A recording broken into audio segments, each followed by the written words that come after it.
आपके YouTube channel सेविकाओं की आवाज में आप सभी का स्वागत है। सेविकाओं की होगी जीत। जी हाँ, पूरे बिहार की सेविका आज एक प्लेटफॉर्म के नीचे आ गई है। सारे संगठन, आपको भी पता है कि बिहार में कई संगठन बने। पहले से 3 प्रमुख संगठन थे, एक कुमार बिंदेश्वर जी, दूसरे गीता जी और तीसरा यूसुफ भाई, जिनका कि अब देहांत हो चुका है, स्वर्गवास हो चुका है। लेकिन यानी सीटू, एटक, CFTUI 3 संगठन पहले आंगनबाड़ी के थे, लेकिन आंगनबाड़ी की वैचारिक मतभेद के कारण बहुत सारे संगठनों ने जन्म लिया। उसके बाद बिहार में आंगनबाड़ी सेविकाओं की राजनीति में एक भूचाल सा आ गया। कभी कोई संगठन हड़ताल में तो कोई संगठन हड़ताल का विरोध कर रहा था। इसका कारण था वैचारिक मतभेद। जी हाँ, सबकी सोच अलग अलग है तो बातें भी अलग अलग होगी, राय भी अलग अलग होंगे। लेकिन एक परिवार में अगर 10 व्यक्ति हो, 5 व्यक्ति हो, तो उनमें सहमति बनाना मुश्किल होता है। ऐसे में पूरे बिहार में आंगनबाड़ी सेविका सहायिका की पूर्ण सहमति बनाना तो बिल्कुल ही नामुमकिन थी। लेकिन ऐसा चमत्कार हुआ जिसका कारण भी मैं बताऊंगी। चमत्कार हुआ कि सभी संगठन एक प्लेटफॉर्म पर आ गए हैं।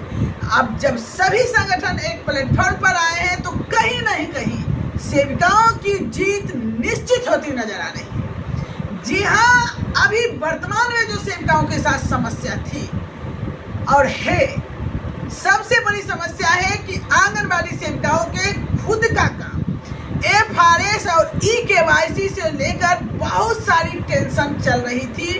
बहुत सारी बहनें इसका विरोध कर रही थी क्योंकि इसे मोबाइल नहीं दिया गया। उसके बाद FRS और eKYC को लेकर लगातार इन पर कार्रवाई हो रही है। इसी बीच गहन मतदान पुनरीक्षण कार्य जो है वो भी शुरू हो गया और उसमें सारी सेविकाओं को घसीटा गया।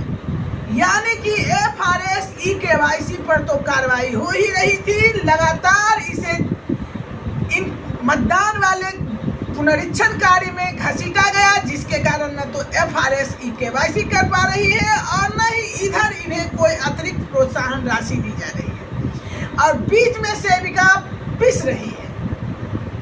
इतना था, उसके बावजूद जैसे कहते हैं ना, गधे पे धोबी सामान ला देता है, उसी तरह सरकार को कहीं कोई काम कराना हो किसी विभाग, सीधे आंगनबाड़ी सेविका और सहायिका नजर आने लगती है और उस पर काम थोप दिया जाता है। इधर 2 दिन 3 दिन पहले राजस्व विभाग का जो काम है उसमें भी आंगनबाड़ी को लगा दिया गया है और ये दूसरे विभाग ने नहीं लगाया बल्कि इसका लेटर अपने विभाग से आ गया। अब सेविका करे तो क्या करे? आखिर सेविकाओं को लगने लगा कि हमारी एकता जो खंडित हुई है, जिसके कारण हमारा आवाज लोग उठाना नहीं चाह रहे हैं या उठा नहीं पा रहे हैं सही तरीके से, तो इन्हें भी महसूस हुआ कि एक बार फिर एक बैनर तले देखना है कि ये संगठन, क्योंकि ये एक विश्वास पर टिकी है और कितना विश्वास को साथ लेकर ये संगठन आगे बढ़ती है। आपने एक देखा होगा, मेरे YouTube पे एक पोस्ट डाला गया था जिसमें आंगनबाड़ी सेविका के सर पे, हाथ में और इस दोनों हाथ में, यानी एक हाथ में पोषण का कार्ड, दूसरे हाथ में BLO और तीसरे सर पे राजस्व विभाग का काम, और बहुत वायरल हुआ। मैं देख रही हूँ बहुत सारी बहनें उस फोटो को डाल रही हैं WhatsApp पे, Facebook पे, और ये जो मेरे द्वारा बनाया गया था आंगनबाड़ी सेविका की स्थिति को लेकर वो फोटो मैंने डायरेक्टर सर के पर्सनल WhatsApp पर भी डाली थी और उसके बाद मैंने YouTube पे इसे पोस्ट किया था। पोस्ट के बाद हालांकि काफी वायरल हुई क्योंकि सेविका की दयनीय स्थिति को मैंने उस कार्टून के माध्यम से दिखाई थी। और मैं आप लोगों से एक रिक्वेस्ट भी करूंगी, आप लोग उस फोटो को अपने अपने विभाग के पदाधिकारी, अपने विभाग के यानी सीडीपीओ, डीपीओ, जिनके पास जो जहां से जुड़े हैं उस पर जरूर डालिए, ताकि उन्हें भी एहसास हो कि आप पर कितना बोझ लादा जा रहा है। मैं ये नहीं कहती सेविका काम नहीं करेगी, वो स्थानीय होने के कारण सरकार को भी पता है इसकी अहमियत कि बिना सेविका और सहायिका के कोई कार्य नहीं किया जा सकता। तो सेविका भी तो यही कहती है कि आपको जब इतना पता है कि मेरे बिना आपका कोई कार्य धरातल पर नहीं आ सकता, तो फिर हमारी मानदेय बढ़ाने में तकलीफ क्यों, इतनी देर क्यों? क्यों ना जिस तरह आप काम के समय आंगनबाड़ी सेविका को याद करते हैं, उसी तरह जब मानदेय वृद्धि की दूसरे लोगों के विभागों की घोषणा करते हैं, उस समय आपको सेविका क्यों नहीं याद आती?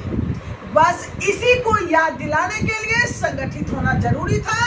अब देखना यह है कि संगठन क्या करती है आंगनबाड़ी सेविकाओं को न्याय दिलाने के लिए, क्योंकि संगठन में एक से एक बढ़कर महानुभाव अपनी अपनी विचार व्यक्त करेंगे और एक सहमति के रूप में जो तैयार होगा मैटर, उसे लेकर वो आगे बढ़ेंगे।